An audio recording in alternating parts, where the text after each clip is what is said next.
If you're wondering which fitness trackers are worth your money, stick around. After we run through each product, I'll give you my personal take. Would I buy it or would I skip it? No fluff, just my honest opinion. Let's get into it. Amazfit Active 2. This $99 beast tracks 164 sports modes and somehow manages to nail GPS accuracy better than my ex-nailed excuses. But the body temperature sensor thinks I'm basically a walking corpse at 80 degrees Fahrenheit. The strength training rep counter works most of the time, which is more reliable than my gym motivation, though the user interface is clunkier than trying to explain TikTok to your grandparents.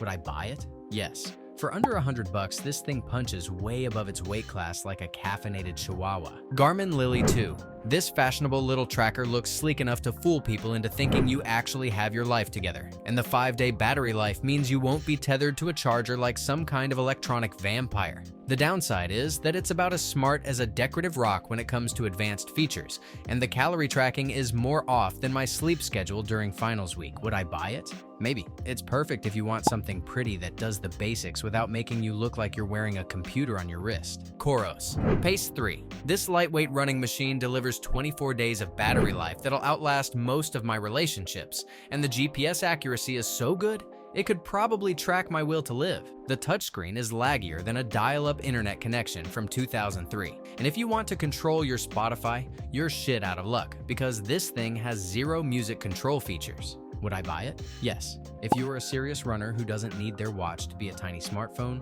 this is your jam. Garmin Forerunner 965. This $600 monster is more accurate than a Swiss timepiece on steroids, with GPS precision within 0.05 miles and heart rate tracking. That's within 3 beats per minute of hospital-grade equipment. The AMOLED display is gorgeous, but drains the battery faster than I drain my bank account on Amazon. And at this price point, you'd expect it to also do your taxes. Would I buy it? Maybe. It's absolutely brilliant if you're training for the Olympics, but your wallet will feel lighter than a marathon runner after mile 20. Samsung Galaxy Fit 3. This little fitness band auto-detects workouts faster than I can come up with excuses to skip them.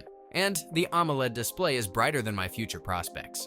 The lack of built-in GPS means you're stuck carrying your phone like it's 2010, and it's missing all the fancy artificial intelligence features that Samsung puts in their flagship watches. Would I buy it? Yes. It's affordable, does the job well, and won't make you look like you're wearing a miniature tablet on your wrist. Fitbit Charge 6. This tracker finally lets you access all 40+ sports modes from your wrist instead of making you dig through the app like you're searching for your keys in a black hole. And the Active Zone Minutes feature will buzz you into shape whether you like it or not. The GPS connection is slower than my internet during a Netflix binge, and while it's accurate enough for casual fitness tracking, it's not going to compete with the serious athletic watches. Would I buy it? Yes. It strikes the perfect balance between features and simplicity. Plus, Google integration means it plays nice with the rest of your digital life. Apple Watch SE Gen 2. This is basically the Apple Watch for people who want to feel fancy but don't want to sell their kidney, giving you all the Apple ecosystem goodness without the always-on display that would actually be useful during workouts.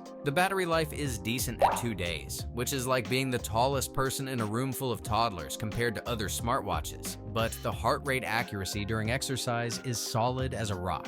Would I buy it? Yes, it's the sweet spot between I'm broke and I want Apple quality. Plus, that crash detection feature might literally save your life. Amazfit Bip 3 Pro. The GPS tracking on this bad boy is so accurate it could probably find your lost socks, matching results with watches that cost 8 times more, but the heart rate sensor thinks I'm having a cardiac event every time I make coffee. For the price of a decent dinner, you get 14 days of battery life and a display that looks like it was designed in 2015, which honestly isn't the worst trade-off. Would I buy it? Maybe. It's perfect if you want GPS accuracy without breaking the bank, but don't expect it to know the difference between your actual heart rate and a techno beat. Garmin Instinct 3 AMOLED. This chunky beast looks like it could survive a nuclear apocalypse and still track your steps, with an AMOLED screen so bright it could probably guide ships to shore, plus 24 days of battery life that makes other watches look pathetic. The downside is, it's about as smart as a brick when it comes to actual smartwatch features, and navigating through menus with just buttons feels like trying to text on a Nokia from 2005. Would I buy it? Yes. If you're the type of person who thinks touchscreens are for weaklings and wants a watch that'll outlast your next 3 relationships. Apple Watch Series 10. This is Apple's latest attempt to make you forget about the previous 9 versions, with training load features that tell you when to push harder or take a break, which is basically like having a personal trainer who never shuts up. The heart rate accuracy is spot on during workouts, matching chest straps within 1 beat per minute, but good luck getting more than 18 hours of battery life without babying this thing. Would I buy it? No. Unless you're swimming in cash and need the latest Apple status symbol, the Series 9 does 90% of the same stuff without the premium price tag. Amazfit Band 7. This $50 wonder tracks your steps better than a stalker ex-girlfriend and packs a 28-day battery life that makes other fitness trackers look like they're powered by hamsters on cocaine. The heart rate monitoring is about as accurate as a weather forecast though, and the band has a habit of flying off your wrist faster than your motivation to exercise. Would I buy it? Yes, because at $50, even if it sucks, I've wasted more money on worse decisions like that expired protein powder. Google Pixel Watch 3. Google finally made a smartwatch that doesn't look like it was designed by a committee of confused engineers, with a gorgeous display and faster charging that actually works. But they somehow forgot to add Gemini support to their own damn watch, which is like Tesla making a car without autopilot. What's the point? Would I buy it? Maybe. It's solid for casual runners. But if you're training for anything serious, you'll need something with more than 3 years of software updates. Apple Watch Ultra 2. This beast gives you 12 hours of GPS runtime and dual frequency tracking. That's more accurate than my ability to estimate how many beers I had last night. The problem is, it's bulkier than a bodybuilder's ego and costs more than my monthly rent. Plus, the native running app has fewer smarts than a goldfish. Would I buy it? No. Because I'm not rich enough to justify $800 for a watch that still can't match Garmin's training features. Fitbit Inspire 3. For under $100, this little tracker gives you everything you need, including heart rate monitoring that's surprisingly accurate, and a battery that lasts longer than most Hollywood marriages. The catch is, there's no built-in GPS, so you're stuck carrying your phone like it's 2010, and the tiny screen fits about as much data as a fortune cookie. Would I buy it? Yes.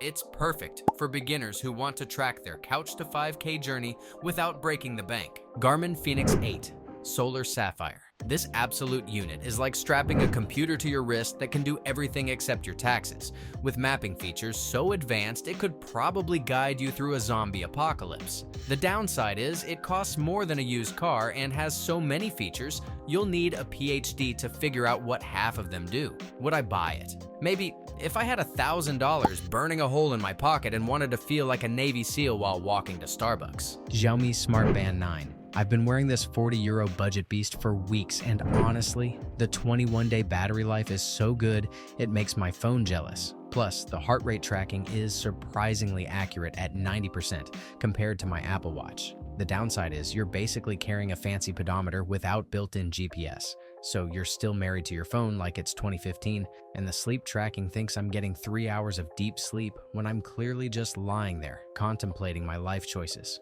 Would I buy it? Yes. For €40, this thing is cheaper than a decent dinner and actually works better than most relationships. Samsung Galaxy Watch 6. This thing runs smoother than my excuses for skipping leg day, with butter-smooth performance and advanced running metrics that make me feel like a professional athlete even when I'm just walking to the fridge. The battery life is more frustrating than trying to cancel a gym membership though, barely lasting a day with GPS workouts, and it really only shines when you're already deep in Samsung's ecosystem like some kind of tech cult member. Would I buy it? Maybe. It's fantastic if you're already Samsung's prisoner, but otherwise you're paying premium prices for features that work best when you surrender your entire digital life to one company. Garmin Vivoactive 6. This lightweight beauty has GPS that locks on faster than my ex blocked me on social media, and the heart rate sensor is rock solid for most activities, making it perfect for beginners who want to pretend they know what they're doing. The heart rate sensor gets confused during weightlifting though, sometimes reading 20 beats per minute lower than reality, which is about as helpful as a chocolate teapot when you're trying to track your gains. Would I buy it? Yes. It's beginner-friendly with reliable GPS and won't make you look like you're wearing a computer on your wrist. Garmin Vivoactive 5. This gorgeous AMOLED display is brighter than my future, and the 11-day battery life means I can actually forget to charge something without immediate consequences. Plus, it tracks over 30 sports, including gaming, because apparently sitting on your ass is now considered exercise. The GPS struggles harder than me trying to understand cryptocurrency when you're under dense tree cover. And there's no altimeter or navigation feature, so don't expect it to replace your hiking guide. Would I buy it? Yes. For $300, you get a solid fitness tracker that won't die on you mid-workout and actually looks good enough to wear to dinner. Amazfit Balance smartwatch. This dual-band GPS beast tracks my runs more accurately than my therapist tracks my emotional breakdowns, supports over 150 sports modes, and the battery lasts up to 14 days, which is longer than most of my New Year's resolutions. The heart rate monitoring during workouts can be off by up to 10 beats per minute compared to chest straps, and some of the fancy AI features require a paid subscription because apparently even our watches want monthly payments now. Would I buy it? Maybe. It's a solid performer with impressive battery life, but the subscription model for premium features feels like paying extra for the privilege of using your own damn watch. Thanks for watching. I hope this video helped you pick the fitness trackers for you. If you have any questions, drop a comment below. Links to all of these products mentioned in this video will be in the description.